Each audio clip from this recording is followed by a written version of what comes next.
मैं आज के टाइम में जिससे भी बात करता हूँ वो चाहे कि स्टूडेंट हो, डेवलपर हो या फिर जर्नलिस्ट ही क्यों ना हो, हर कोई सिर्फ एआई से अवेयर ही नहीं है। लोग रेगुलरली एआई का इस्तेमाल कर रहे हैं और ये नंबर लगातार बढ़ता ही जा रहा है। हर रोज नए एआई डेवलप हो रहे हैं। वी ऑल नो कि ये एरा एआई का होने वाला है, लेकिन यहाँ पर एक सवाल है कि एआई को चलाने के लिए क्या हमारे पास पर्याप्त बिजली मौजूद है। तो चलिए इस सवाल को थोड़ा सा डीपली समझते हैं। नमस्कार and welcome, you are watching rising Bharat. I am Aviraj. देखिए, आर्टिफिशियल इंटेलिजेंस या एआई वो अत्याधुनिक या सुपर एडवांस कंप्यूटर प्रोग्राम होते हैं जो विशाल मात्रा में डेटा को प्रोसेस कर सकते हैं।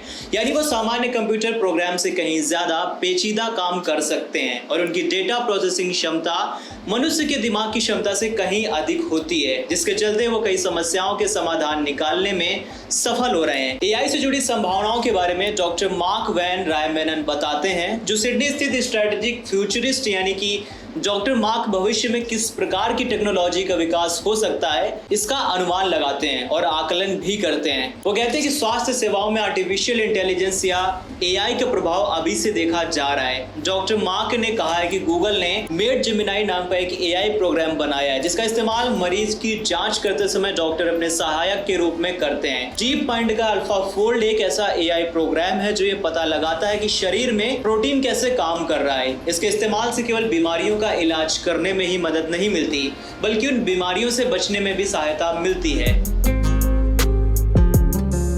अब बात करते हैं कि कैसे चिकित्सा जगत में नई संभावनाएं पैदा कर रहा है एआई। देखिए, डीप माइंड की artificial intelligence programme alpha fold से चिकित्सा जगत में कई संभावनाएं उजागर हो रही हैं। एआई हमें दुनिया की सबसे बड़ी समस्या यानी कि धरती के बढ़ते तापमान से निपटने में भी मदद कर सकता है। मार्क वैन रायमेनन कहते हैं कि एआई अब जलवायु परिवर्तन को नियंत्रित करने में हमारी मदद कर रहा है। हमारे पास अब ऐसे प्रोग्राम है जिसकी मदद से हम ये पता लगा सकते हैं कि प्राकृतिक आपदा कहाँ आएगी। अब मौसम में आ रहे बदलाव का सटीक अनुमान लगाया जा सकता है। एआई से हम लोगों को प्राकृतिक आपदा से बचने के लिए पहले से ही सतर्क कर सकते हैं। इसके कई उदाहरण हमारे सामने हैं। अगर भविष्य की ओर देखें तो एआई का इस्तेमाल क्वांटम कंप्यूटर्स के साथ किया जा सकता है, जिससे जलवायु परिवर्तन के गंभीर परिणामों को काबू रखने में बड़ी मदद मिल सकती है। आगे चलकर संभवतः हम आर्टिफिशियल सुपर इंटेलिजेंस भी बना सकते हैं जो दुनिया के हर इंसान की जिंदगी बदल सकता है। आर्टिफिशियल सुपर इंटेलिजेंस समूची मानव प्रजाति से अधिक तेज और सक्षम होगा। इस संभावना जितनी डरावनी है उतनी ही रोचक भी है। इससे दुनिया की पेचीदा समस्याएं हल हो जाएंगी। एआई की मदद से न्यूक्लियर फ्यूजन करने और सोलर पैनलों को बेहतर बनाने में मदद भी मिल रही है।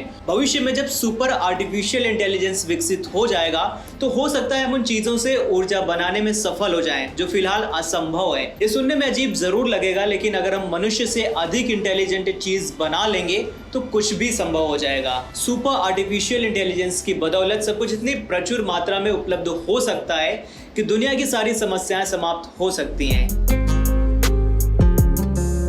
एआई की ऊर्जा की जरूरत लॉस एंजलिस स्थित सदर्न कैलिफोर्निया यूनिवर्सिटी में रिसर्च प्रोफेसर क्रेट क्रॉफर्ड पृथ्वी पर एआई के बढ़ते प्रभाव का अध्ययन करती हैं। वो कहती हैं कि अब हमारी रोजमर्रा की जिंदगी में एआई की मौजूदगी कई जगह दिखाई देती है।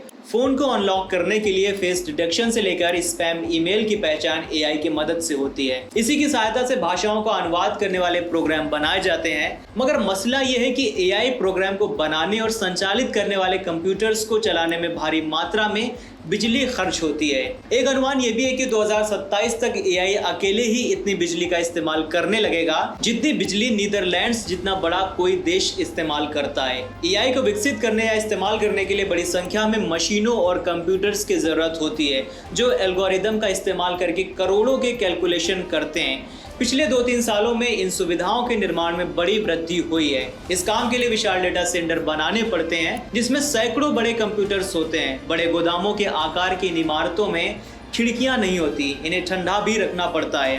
अगर हम डेटा की बात करें तो दुनिया में ऐसे 9 से 12 हजार डेटा सेंटर्स हैं। यहाँ एआई को चलाने के लिए शक्तिशाली सुपर कंप्यूटर्स का इस्तेमाल किया जाता है जिनसे काफी गर्मी भी पैदा होती है। केट क्रॉफर्ड कहती है कि आमतौर पर डेटा सेंटर नदी या तालाब जैसे पानी के स्रोतों के नजदीक बनाए जाते हैं ताकि उन्हें ठंडा रखने के लिए पर्याप्त मात्रा में पानी की सप्लाई सुनिश्चित की जा सके। लेकिन पानी को पंप करने और कंप्यूटर्स को चलाने के लिए बड़ी मात्रा में बिजली की जरूरत होती है। पहले से ज्यादा एनर्जी का इस्तेमाल करेंगे नए एआई मॉडल।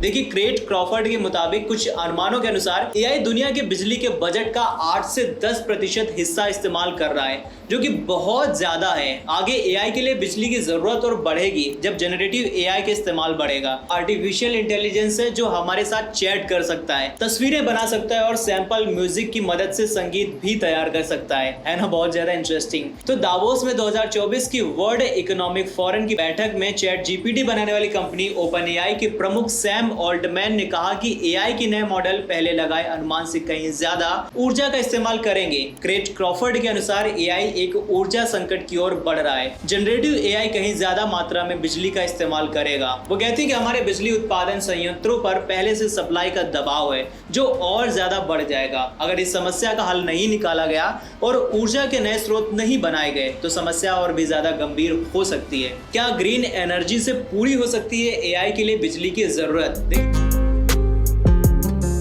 देखिए, दुनिया पहले ही कार्बन एमिशन की वजह से जलवायु परिवर्तन के संकट से जूझ रही है। ऐसे में बेहतर होगा कि एआई चलाने के लिए बिजली की जरूरत सौर ऊर्जा या फिर दूसरी रिन्यूएबल या हरित एनर्जी से की जाए, मगर फिलहाल ये काफी नहीं है। फिलहाल तो एआई चलाने के लिए बिजली की कमी को पारंपरिक स्रोतों से तैयार की गई बिजली से ही पूरा किया जा रहा है। ऊर्जा और थर्मल एनर्जी के इस्तेमाल पर भी चर्चा चल रही है। यहाँ तक कि जो बड़े डेटा सेंटर्स के पास परमाणु संयंत्र लगाने के बारे में भी सोचा जा रहा है। केट क्रॉफर्ड ने आगे कहा है कि जलवायु परिवर्तन को ध्यान में रखते हुए इस उद्योग को अधिक नैतिक तरीकों से सोचना चाहिए। तो अब लौटते हैं अपने सबसे बड़े सवाल की ओर, क्या एआई को चलाने के लिए हमारे पास पर्याप्त ऊर्जा है? फिलहाल तो लगता है कि हमारे पास इसके लिए पर्याप्त ऊर्जा है और भविष्य में अफ्रीका से हरित ऊर्जा प्राप्त करने की बड़ी संभावना है। हमारे सामने सबसे बड़ी चुनौती ये होगी कि कैसे एआई को चलाने के लिए काम करने वाले डेटा सेंटर्स को दी जाने वाली ज्यादातर बिजली रिन्यूएबल या फिर ग्रीन एनर्जी से प्राप्त की जाए ताकि इसका पर्यावरण पर बुरा असर ना पड़े। और साथ ही में ये नियंत्रण लगाने के बारे में भी सोचना पड़ सकता है कि एआई का इस्तेमाल जरूरी काम करने के लिए ही किया जाए, क्योंकि एआई के जरिए कॉमिक तस्वीरें बनाना या किसी की आवाज बदलने में भी काफी बिजली खर्च होती है। आगे चलकर एआई की बिजली की जरूरत बढ़ भी सकती है, लेकिन जैसा कि एक्सपर्ट्स बताते हैं कि यहाँ पर संभावना ये भी है कि सुपर एआई के मॉडल हमारी कई समस्याओं के साथ साथ ऊर्जा की किल्लत की समस्या भी दूर कर सकते हैं। तो दोस्तों, आप इसके बारे में क्या सोचते हैं? कमेंट सेक्शन में लिख करके जरूर बताइए। क्या एआई के आने से आप खतरे में महसूस करते हैं या आप ये एक अपॉर्चुनिटी फील करते हैं कि लाइक आप ये जो बहुत सारे काम है मिनट्स में या सेकंड्स में कर सकते हैं? आप अपने व्यूज कमेंट सेक्शन में लिख करके जरूर बताइएगा। मिलते हैं नेक्स्ट वीडियो में, तब तक के लिए शुक्रिया, अलविदा, बाय बाय, टेक केयर।